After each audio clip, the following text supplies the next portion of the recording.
السلام عليكم ورحمة الله. مرحبا بكم في هذا الفيديو الأخير من تصحيح الامتحان الوطني مادة علوم الحياة والأرض سنة 2022. إذا بالنسبة لهذا التمرين الأخير فهو يتعلق بالوحدة الأخيرة بالظواهر الجيولوجية الباطنية.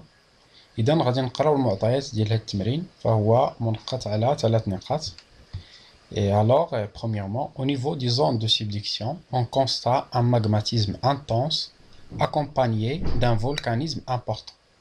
On admet actuellement que ce magmatisme a pour origine d'une fusion partielle des périodicites du manteau. Et donc, le document numéro 1 montre quelques caractéristiques des zones de subduction et la localisation des magmas. Et voilà donc le document numéro 1 qui représente, ici, on a deux plaques lithosphériques, une plaque lithosphérique continentale et l'autre plaque lithosphérique qui est océanique.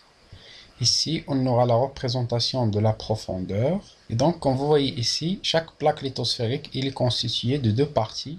La croûte, ici, pour la plaque continentale, on aura la croûte continentale et la partie supérieure du manteau. Et de même, ici, la plaque océanique il est constituée de la croûte océanique et d'une partie du manteau, plus particulièrement le manteau supérieur. Et voilà donc parmi les autres caractéristiques du zone de subduction, on a ici les volcans, l'apparition du volcan au niveau de la plaque continentale et la formation ou bien l'existence d'une fosse océanique au niveau de la jonction ou bien du surface où on aura le contact entre les deux plaques et la formation d'un prisme d'accrétion sur la plaque océanique. Et parmi les autres caractéristiques, on aura ici la fusion partielle de la périodicite et des anomalies thermiques au niveau de cette fosse océanique. Donc, premièrement, à partir du document, dégagez quatre caractéristiques de la zone de subduction. Donc, on aura plus que 4. Donc, l'essentiel, c'est de dégager 4 caractéristiques de la zone de subduction. Et dans les caractéristiques, on a premièrement les volcans. Donc, les volcans, ce sont parmi les caractéristiques des zones de subduction. En plus du volcan, on a les fosses océaniques. Donc, les fosses océaniques, ce sont parmi les caractéristiques essentielles d'une zone de subduction et la formation du prisme d'accrétion sur la plaque océanique. Donc, c'est parmi les caractéristiques de zones de subduction. On aura aussi les anomalies thermiques ici qui représentent sous forme des isothermes thermiques. Et il existe une autre caractéristique, c'est l'épaississement de la croûte continentale. Donc, on va voir la correction officielle de cette première question. Donc, parmi les caractéristiques, on aura la présence d'une fosse océanique, prisme d'accrétion, épaississement de la croûte continentale, la présence d'une activité volcanique et des anomalies thermiques. Et voilà donc, je passe directement au document numéro 2 qui représente les résultats expérimentaux de la fusion partielle de la périodicite en fonction des conditions de la température et de la pression dans les deux cas. Donc, comme le document numéro 2, donc l'essentiel, c'est qu'on aura la représentation de deux paramètres essentiels. Donc, la température, ici, variation de la température, et les variations de la pression avec la profondeur en kilomètres.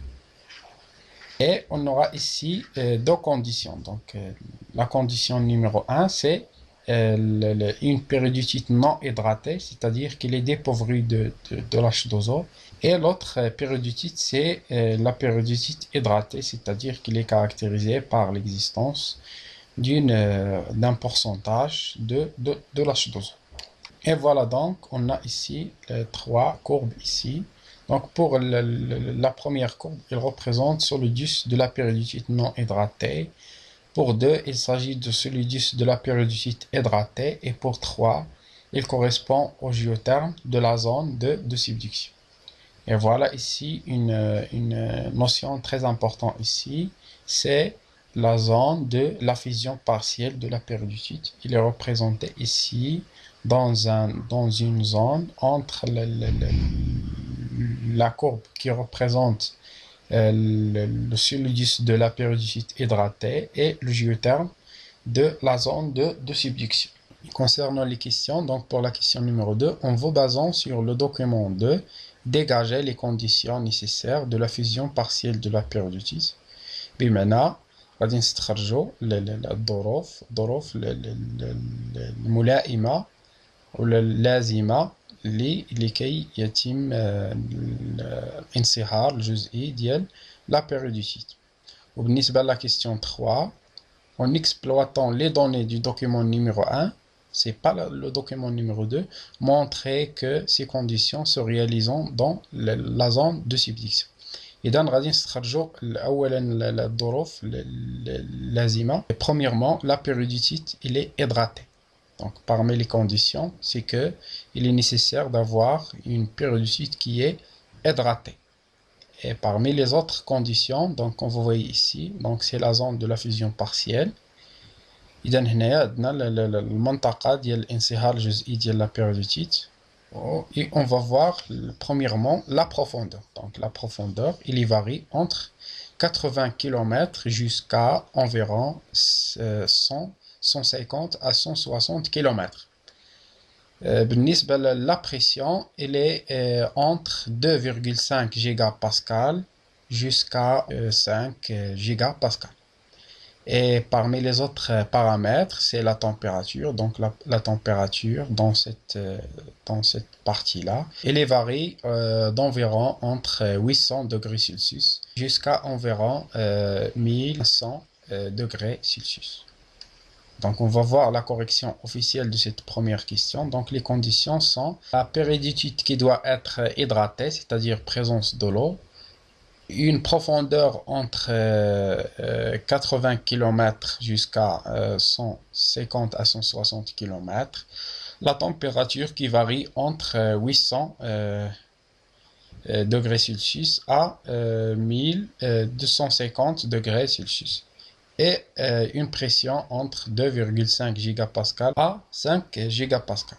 Et pour la question 3, donc pour montrer que ces conditions se réalisent au niveau d'une zone de subduction, إذا باش نبينوا بأن هاد الظروف هادو ولا هاد الظروف اللازمة ديال الانصهار الجزئي ديال لا بيريوديتيت راهم بالفعل كاينين نيت على مستوى المناطق ديال الطن.